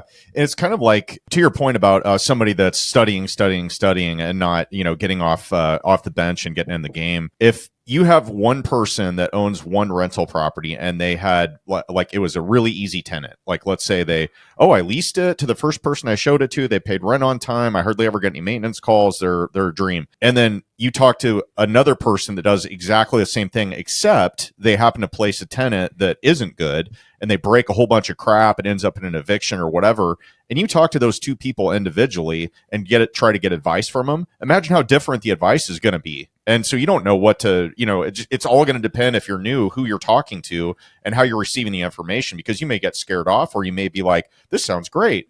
But if you don't do it yourself, you're never going to know the difference. Yeah. And if you don't do it enough, that's the other big thing, is like, you can't really like it's kind of like doing a statistical analysis, like 1 year of doing something, 1 month of doing something, 1 day of doing, that's not enough. Yeah. You need to talk to somebody that's been doing it for 10, 20, 30 years. And granted, I'm fortunate enough to grow up in a house with somebody like that. Yeah. And so that's like the biggest thing. And that's what I tell people, especially like you guys are first generation doing this, right? Yep. Yeah. So I like tell people like you guys, like, get your kids involved. Talk to your kids about it as much as possible. I was talking to somebody who's a big developer about this, and they're having a conversation with their kid. Their kid's like 9. And they were driving past the building, and he's like, hey, I built that. And he's like, we just sold it. And the kid was like, how much you sell it for? And he was like, should I tell this dude? And he was like, whatever. He's like, I like 11 million. And the kid was like, oh, okay. And he was kind of like, what the like, that's a lot of money, dude. And he was like, I don't know if I should talk to him about this stuff. I don't want to like mess up his brain. And I was like, no, dude, I remember being that kid, and it wasn't $11 million, but it was something. And I remember being that kid and remember being like, holy shit, in my head. But I was trying to act cool, because I trying to act like I've been there before, because I want my dad to keep talking to me about this stuff and keep going. And, the numbers like obviously like kind of turn your mind to mush after a while and give you like numbness to it. But at the same time, it's so important to understand. I remember like we would literally just ride in the car on vacation and just talk for like just ask my dad. My dad would be like, I'm in this situation right now. We're selling it and we need to buy another property. He's like, well, why do you want to buy another property? He's like, well, because we don't want to pay capital gains taxes, and there's a 1031 exchange.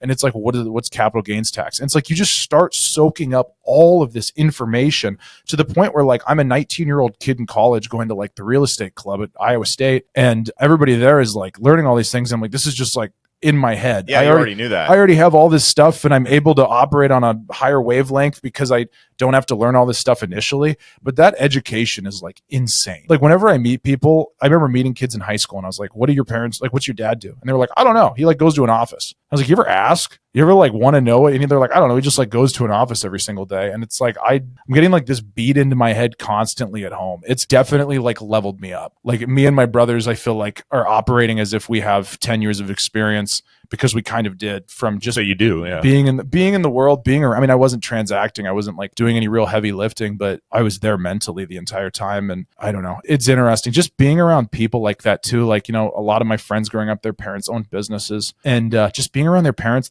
would talk about it too. And they talk openly, like with me as well, about like, yeah, this is going on. It's kind of like a bitch to deal with, but like, we're going to do this and that to get around it, and just different things like that. It just like the ability to level up your kids is so easy. I feel like you just have to like be honest with them and not worry about like because you could probably screw somebody up, but that's where the hard work comes in on the side of like, make them put gas in their own tank, pay them some money to do some stuff on the side. So they understand that concept, but then they're also getting the business acumen over here of talking to all these people. And that's like, I mean, privilege in a nutshell. Like if you want to bring up that word of like, why are all these kids that grew up in like rich houses so successful? It's like, well, I mean, they're just around, they're getting an education their entire childhood. Yeah. They're constantly getting educated. They're constantly knowing things. So like, are they better than you when they get out? Yeah, probably. They have a leg up on you.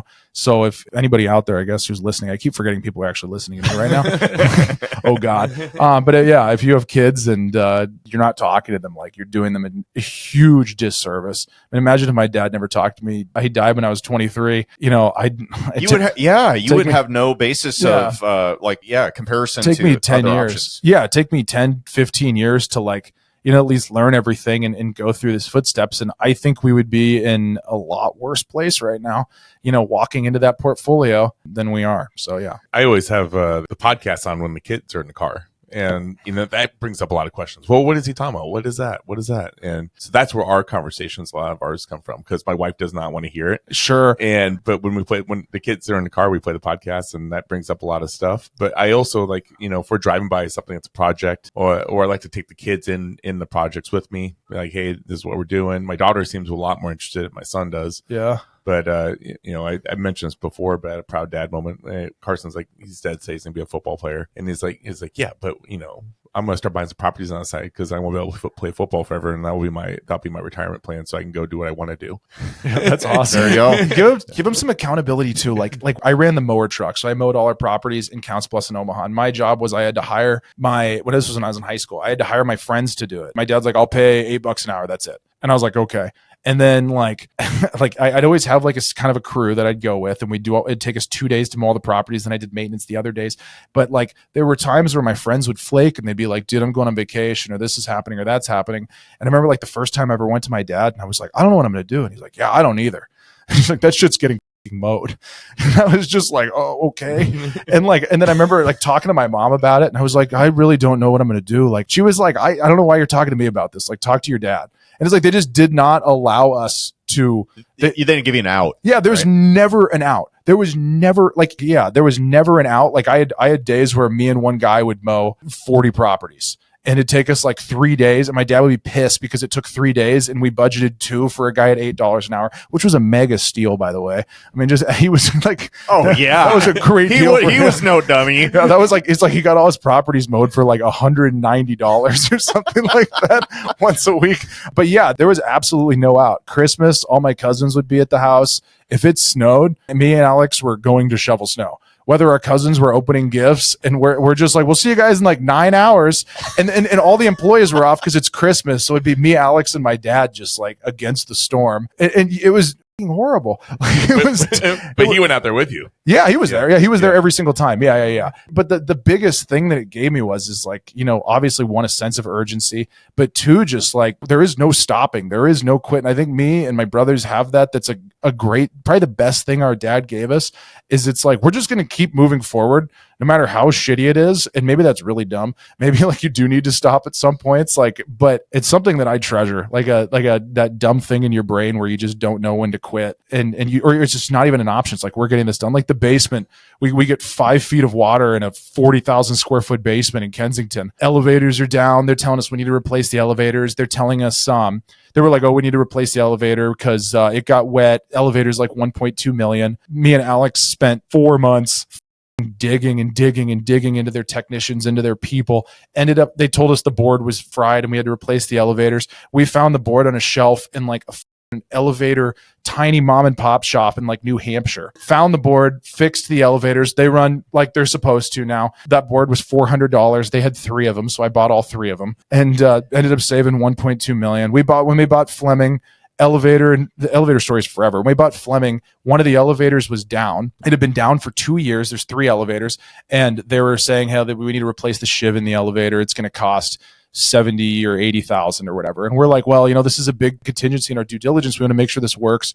So we brought a company out of Omaha and had them take a look at it, a motor shop. Turns out the shiv wasn't broken. It just needed more counterweight. And so we fixed the elevator during due diligence, and then we didn't tell anybody. We brought the team in, we fixed the elevator, we tested the shit out of it. Then we just walked away from it. The other elevator, also the commutator, was out of round because the brushes, they just weren't changing the brushes at the right time.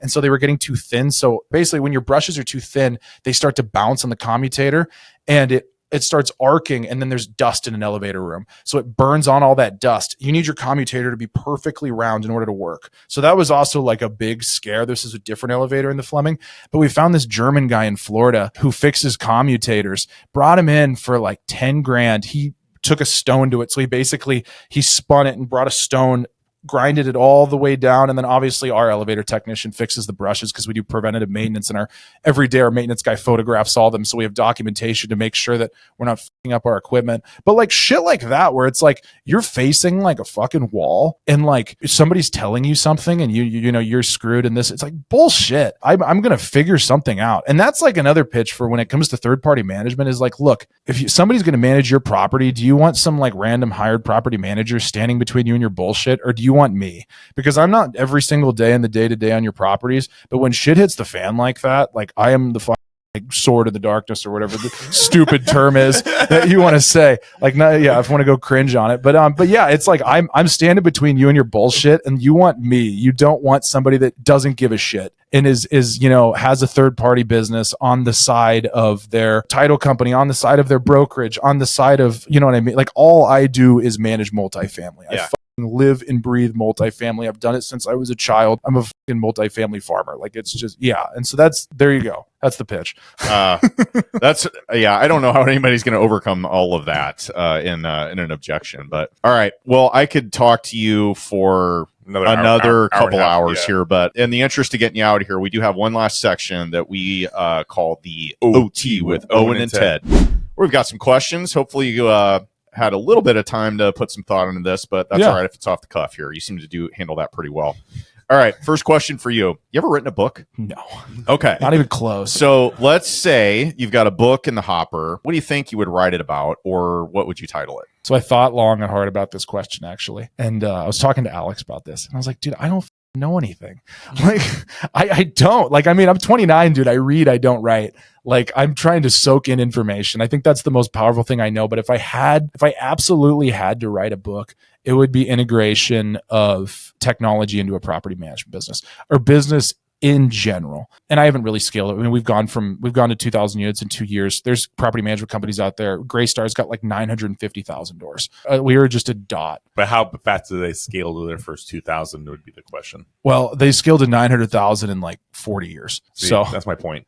Yeah, but that's fast still. I don't think I'm getting to 900,000, dude. I'd love to know how fast they scaled to 2,000. It might surprise you. Yeah, maybe slow. I don't know. Yeah, maybe they had a big boom or something like that. But if I had to write a book on something, it would probably be, scaling intelligently with technology integration. And most of that comes in for the back ends, like the back office stuff as well. Like, how do you bring in AI and automation to your back office stuff to reduce labor in that regard?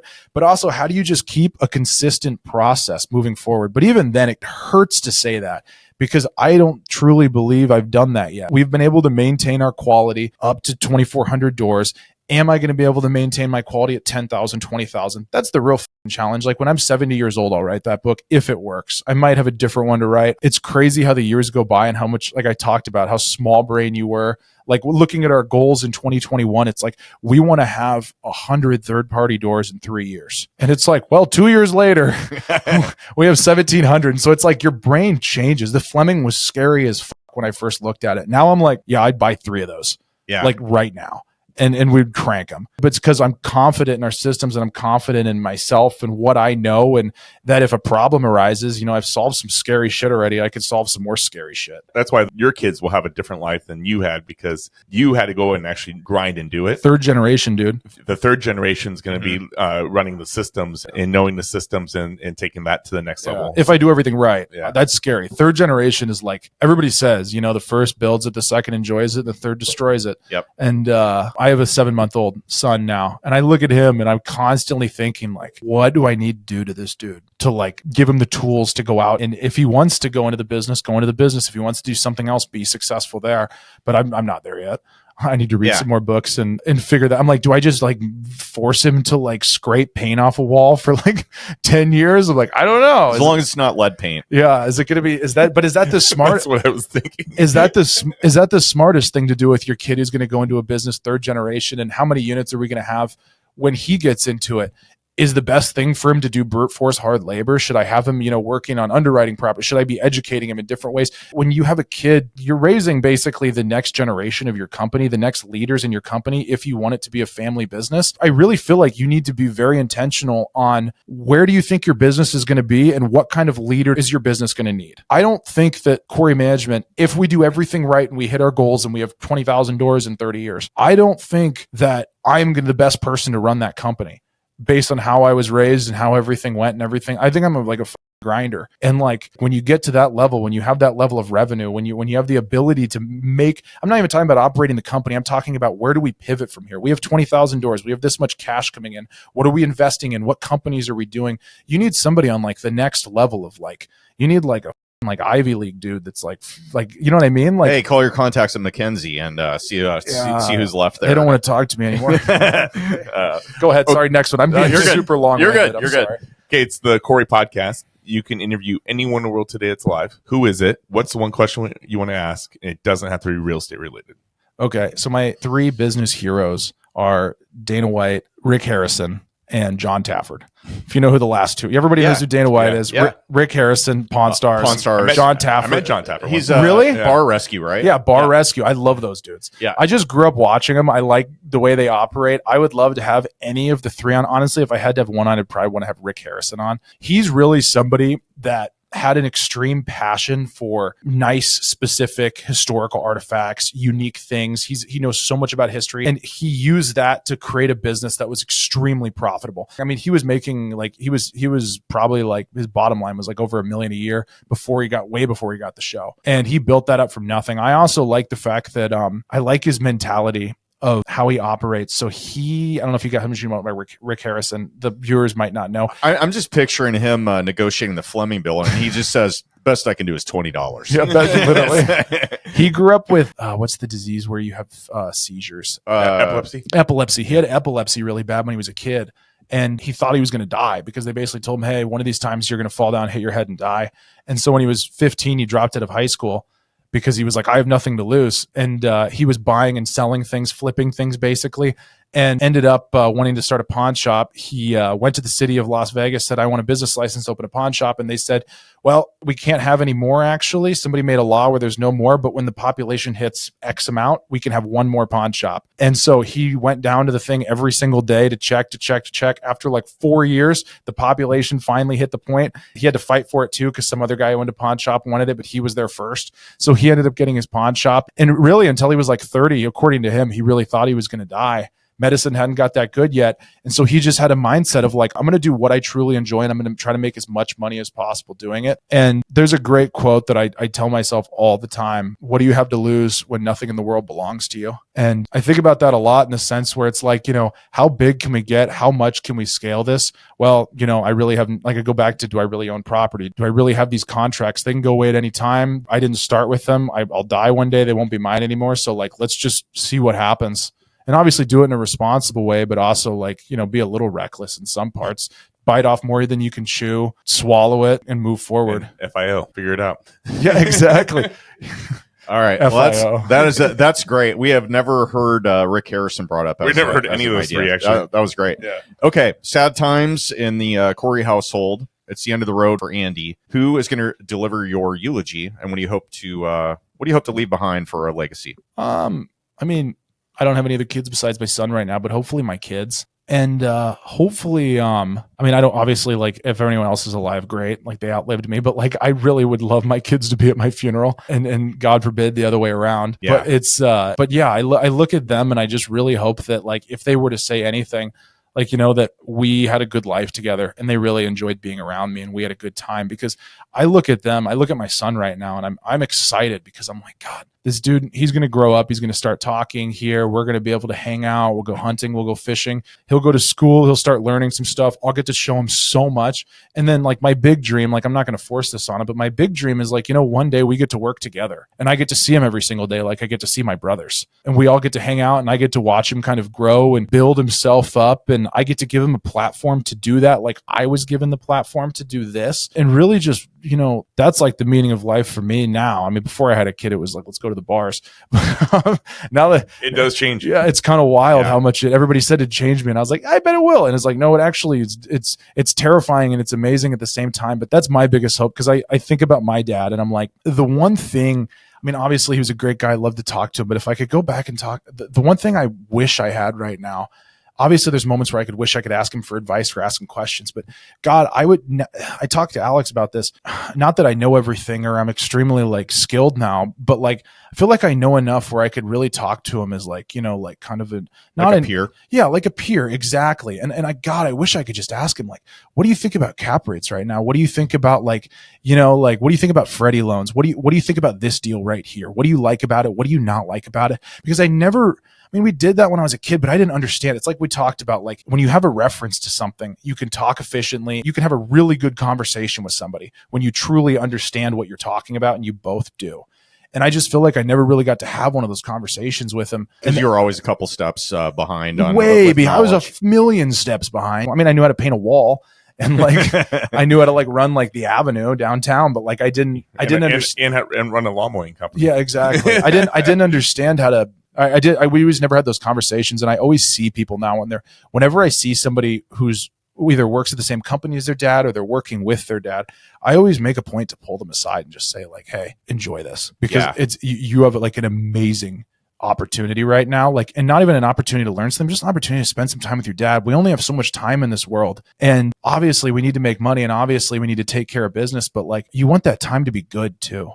And it got to be so much fun to work with my dad, and it is what it is. You know, we're totally fine, we're doing great, but that's the one thing I would say to anybody out there is like, you know, just really like, if you get to work with your parents, treasure that time, because it could end any day. It's fleeting. Yeah, it's extremely fleeting. Yeah. Is it safe to say that your dad is the biggest mentor in your life? I would say, yeah. I'd say my dad, I'd say my grandpa. My mom's dad was a judge. He was a great guy as well. They were probably the two biggest male figures in my life.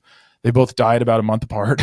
My grandpa died, it was like an hour before I took my last final in college. Oh, geez. And passed though, barely. And then my dad died I guess it was probably 2 months later. Man. But yeah, so it was a rough moment. But to be honest, like if I have to name another big role model in my life, like my older brother Alex, and going back to like, he's a man. The things he took on at the beginning, not even from like a business standpoint, from just an emotional capacity in the family, and just a stable person. Because when you grow up with an extremely stable figure your entire life, and that person just disappears, your reality starts to get warped.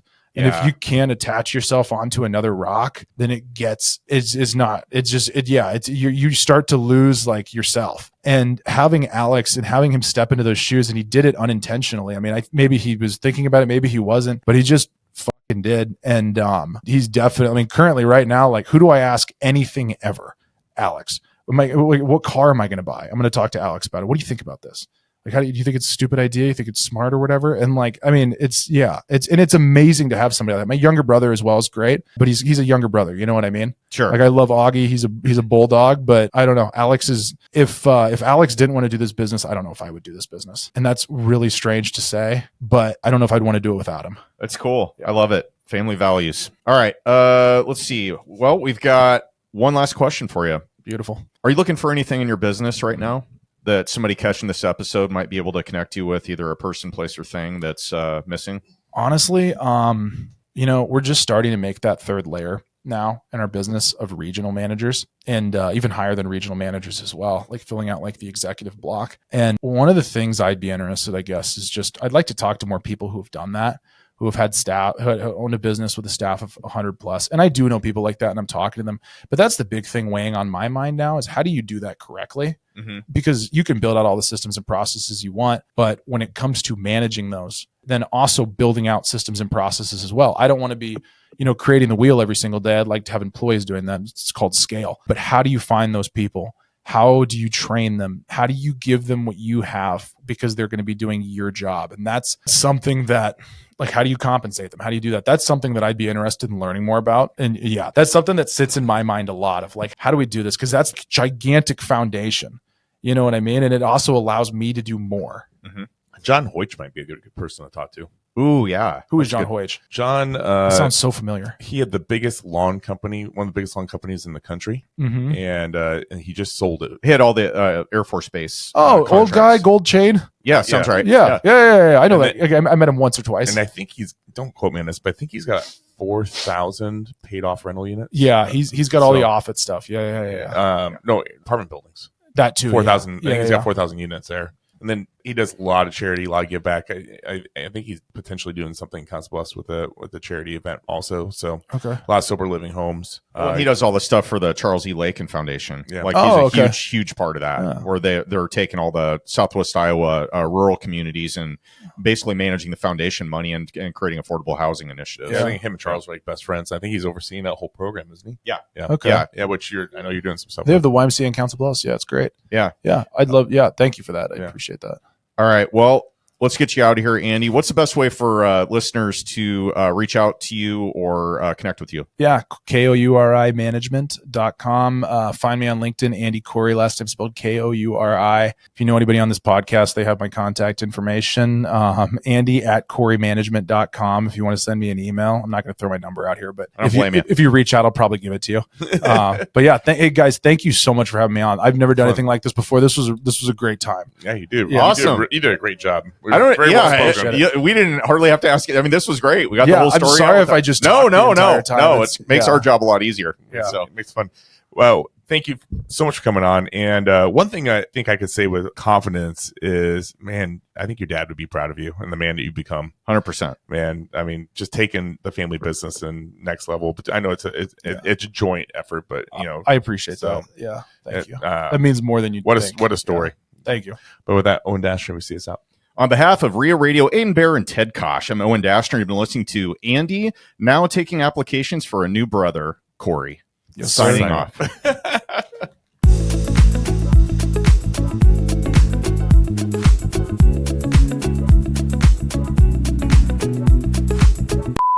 So it's Kosh, not Cash. Yeah. Okay, Kosh. I told him that's a whiff.